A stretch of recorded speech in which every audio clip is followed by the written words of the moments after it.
Je m'appelle Maguette Gueye, je suis designer, créatrice de deux marques, la Penderie de Mam et Maxi Dakar.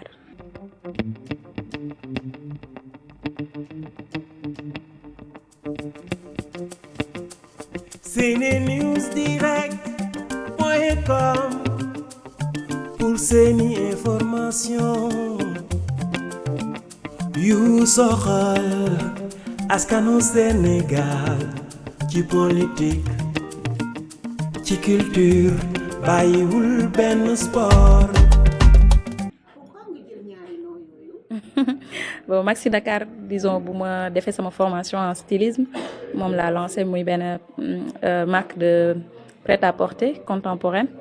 Je suis aussi costumière dans le cinéma.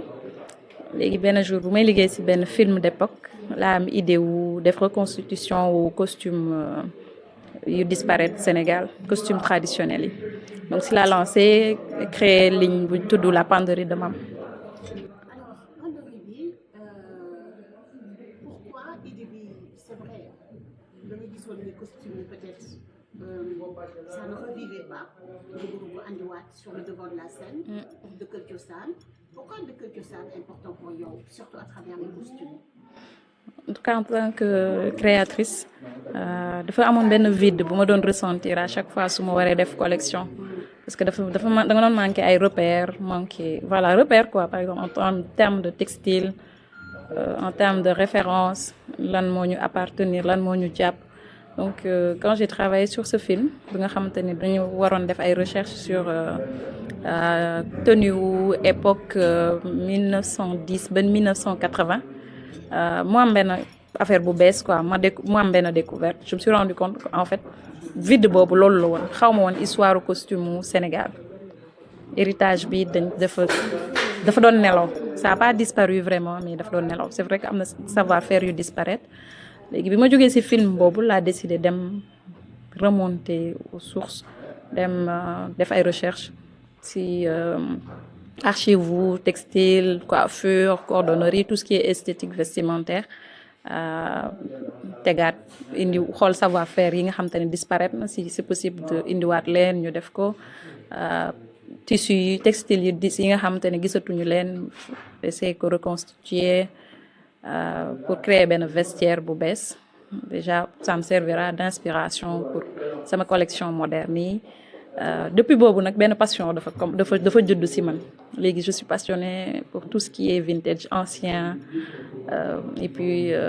je vois aussi engouement bu mu nit yi am ci suñu héritage culturel donc daf may motiver toujours à aller plus loin. Booy def say création nga basé ko ci tradition sénégalaise en tout cas seen costume traditionnel. Est-ce que booy dessiner wala ngay couper wala ngay ñaw wala ngay génne benn modèle. Est-ce que suñu roi yi dañ lay inspiré est-ce que suñu maam yi comme ñoom Penda Mbaye par exemple parce que elle était gracieuse quand même. Absolument. Est-ce que ñooñu ñëpp dañuy bokk ci sa inspiration est-ce que loolu yëpp mooy jaxasoo absolument ay par exemple image boo mës a gis ci royauté sénégalaise dafa rafet tellement bëri couleur bëri volume rafet en fait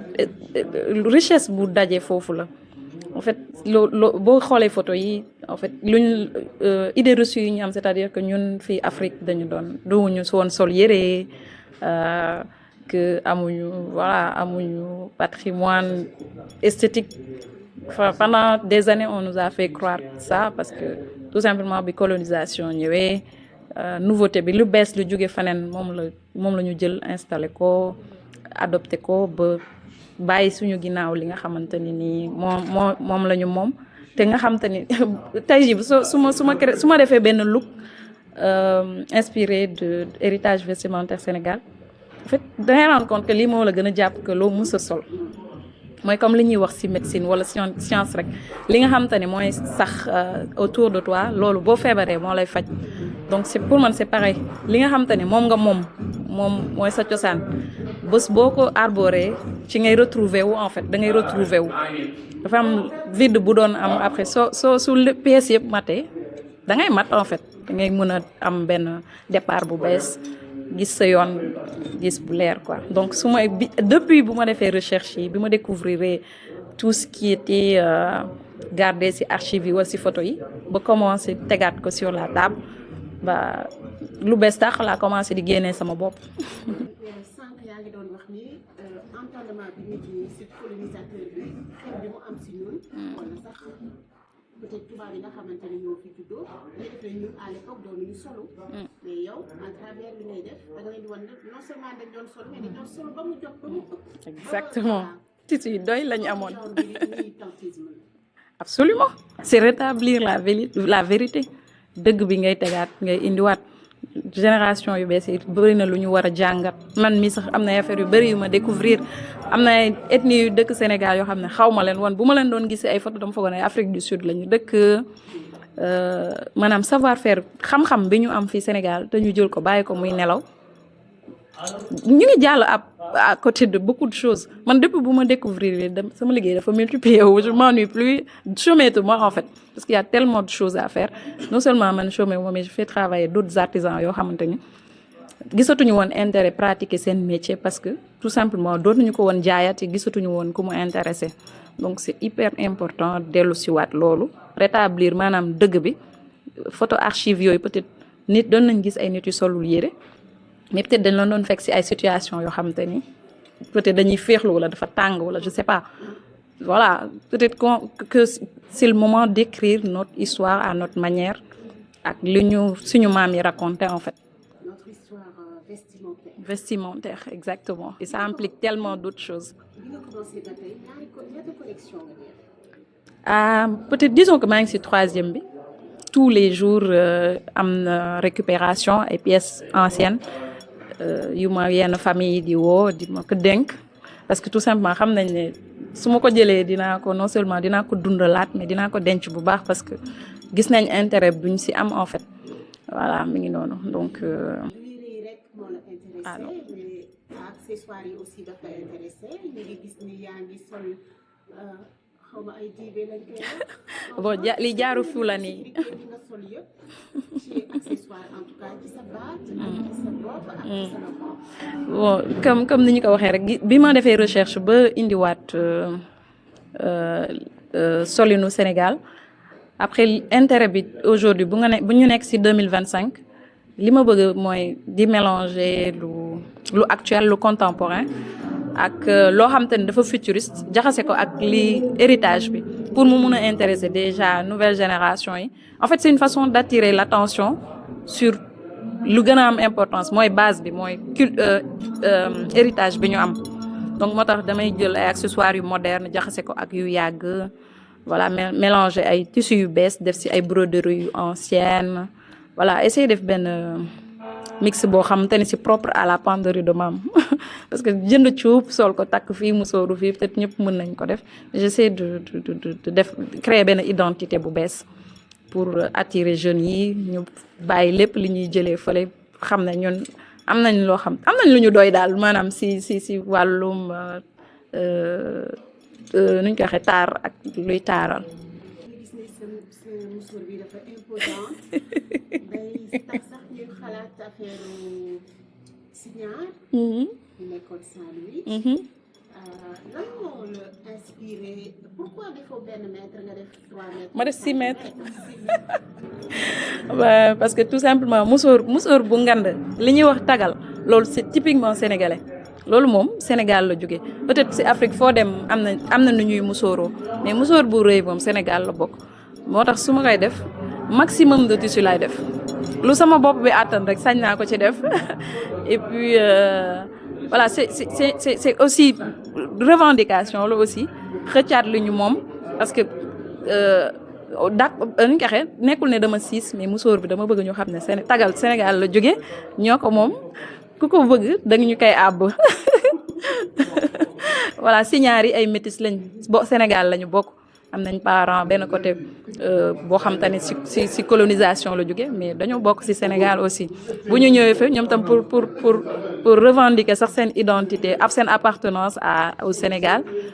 ñu dolli ci seen look lenn benn musóor parce que peut-être seen yaay daan na musóoru mais elles l'ont fait à leur manière, elles ont créé seen propre identité. Donc voilà, c'est aussi un clin d'œil aux Signares qui sont nos cousines tout simplement. est-ce que yaa ngi am projet wala peut-être def nga ko ba pare def benn genre défilé aux Champs-Élysées wala fenn avec say création ak say mannequin pour wane culture sénégalaise, vendre la destination sénégalaise, mais aussi wane culture sénégalaise. Yeah, absolument. Édition Figas bii nii idée bi loolu la, c'est-à-dire ñu ngi koy defee Blois par exemple bi nga xam te ne dafa nekk benn ville bu historique bu am château, voilà, histoire royauté française sauf la. Idée bi mooy dem foofu def déjà édition il y a 2 ans def nañ fa benn défilé déambulation devant le château. Et j'ai beaucoup aimé l'expérience. Moo tax cette année dama ne su ma amee accès ci biir château bi damay dugg foofu ñu imaginer su doon africain yi roi africain yi ñoo dëkk ci château bi naka lay demee te dafay rafet rek. Justement Blois comme ni wax yaa tey ñu ngi prépare pour benn concert boo xam ne c'est en prélude de Blois lan nga dencal ñu ñëw seet si par rapport ak création yi nga leen nar a woon lan moo ci inédit ak lan la nit ñi war a xaar. En tout cas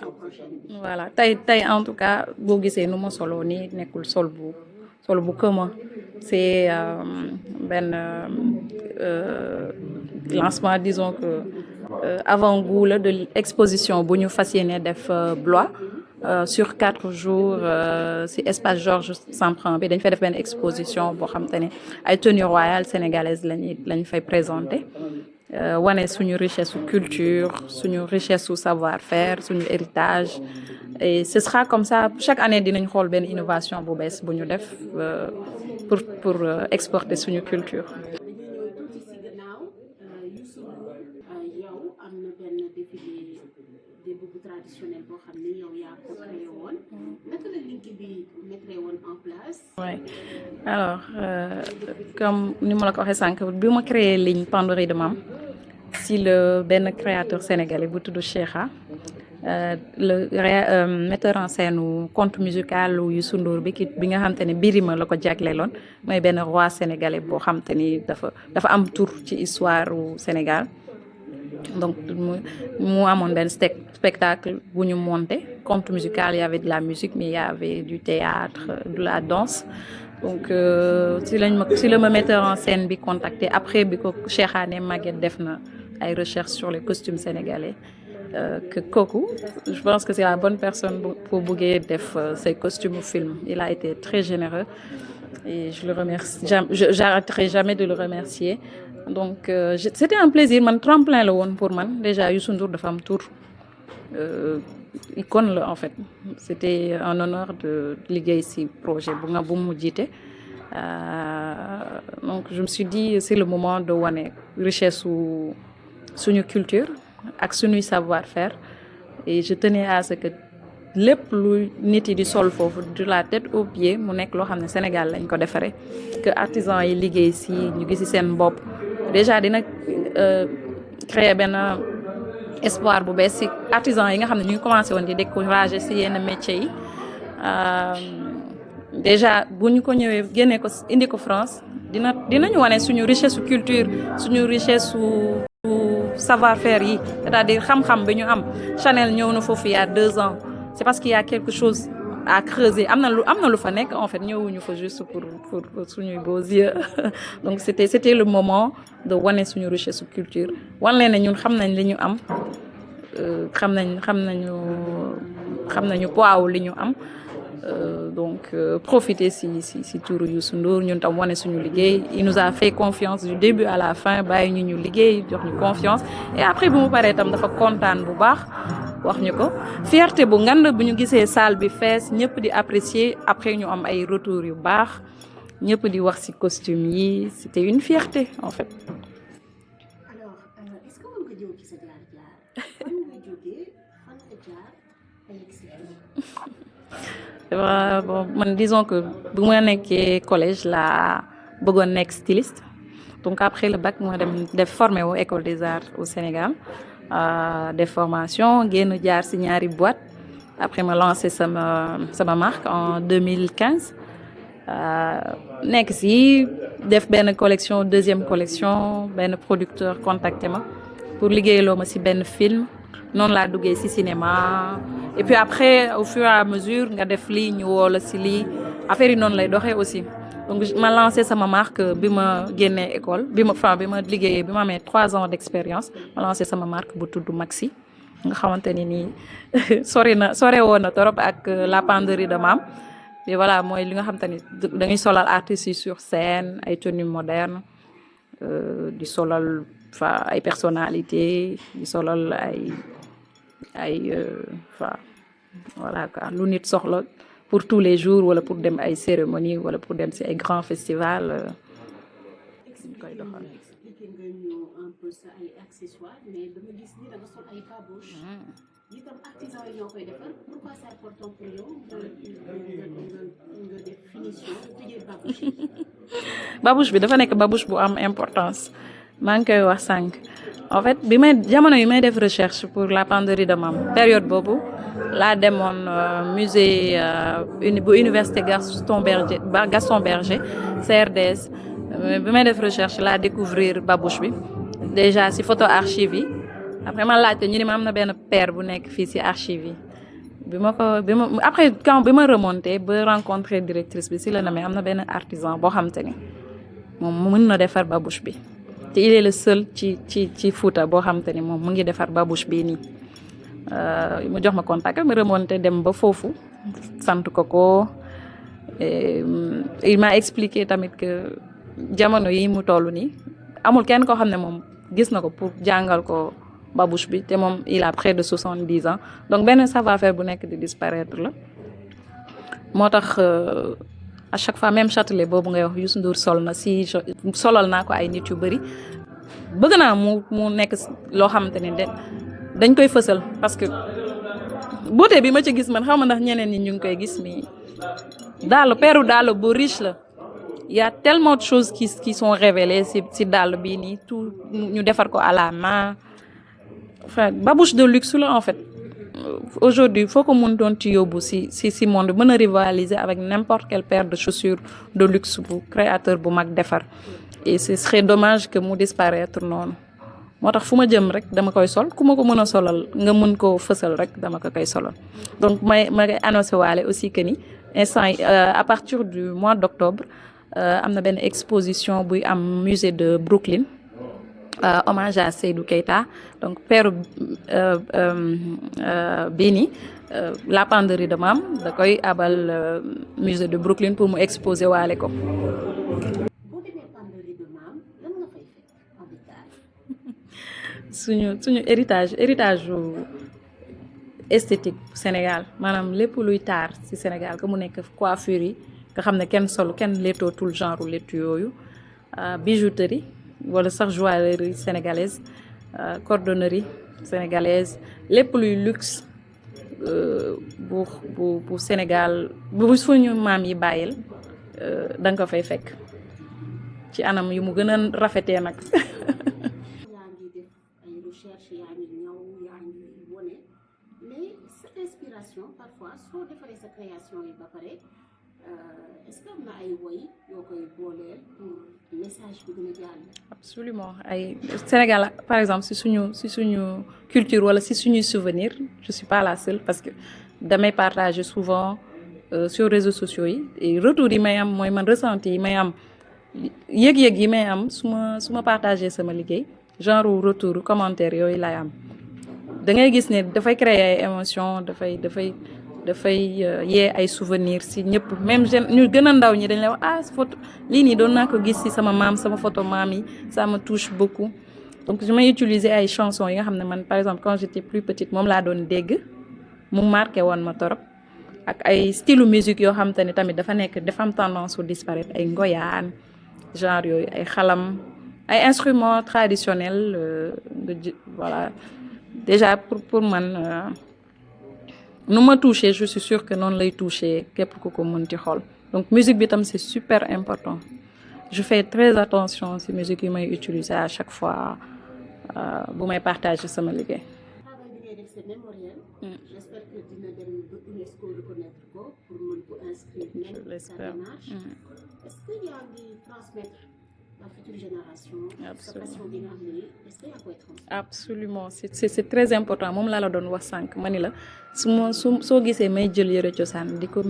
mélanger ak ay accessoires yu futuriste dama bëgg a attirer attention wu jeunes yi nouvelle génération yi déjà. Deuxième chose bi mooy sur les réseaux sociaux xale yi ñoom foofu la ñu nekk tout le temps communication j'essaie de les cibler en utiliser ay canaux yoo xam te ne moo leen intéressé damay jël ay stagiaires tamit su ma amee occasion tout le temps def ay panels partagés dama koy def donc transmission c'est super important ne serait-ce que man pour man alléger sama volume mu liggéey te lu may def nii c'est peut-être pour man dinaa si profiter mais génération yii di ñëw peut-être li ma galéré man bi may commencer en tant que designer peut-être ñoom du leen si fekk dina am lenn lu fi nekk luñ leen fi bàyyil en fait voilà. sa travail de recherche bi ngay def ak di gëstu archiver non seulement de quelque chose mais démocratiser, vulgariser, partager ce savoir-faire comment dire vestimentaire du Sénégal. Lan nga bëgg tëjee waxtaan bi? Déjà remercier ñi organiser festival bi organiser festival fii nii si France ci Paris di jël ay marques yu mel ni la Penderie de Mame bu nga xamante ni si cosaan ak ci patrimoine la ñuy liggéey di leen mele si festival de musique parce que mënoon nañu festival de musique la mais musique ak mode dafa lié parce que déjà man damay habiller artiste je collabore souvent ak ay artistes donc disons que benn continuité la je trouve que c'est une bonne chose maa ngi koy remercier bu baax puis di encourager initiative bi di encourager di woo sponsor yeeg ñëpp ñi partenaires yi ñu gën a ñëw en fait.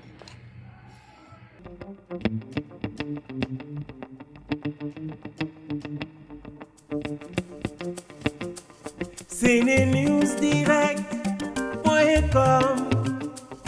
pour seeni information yu soxal askanu Sénégal ci politique ci culture bàyyiwul benn sport lépp loo leen bëgg a wax mu ngi fii ngir askan wi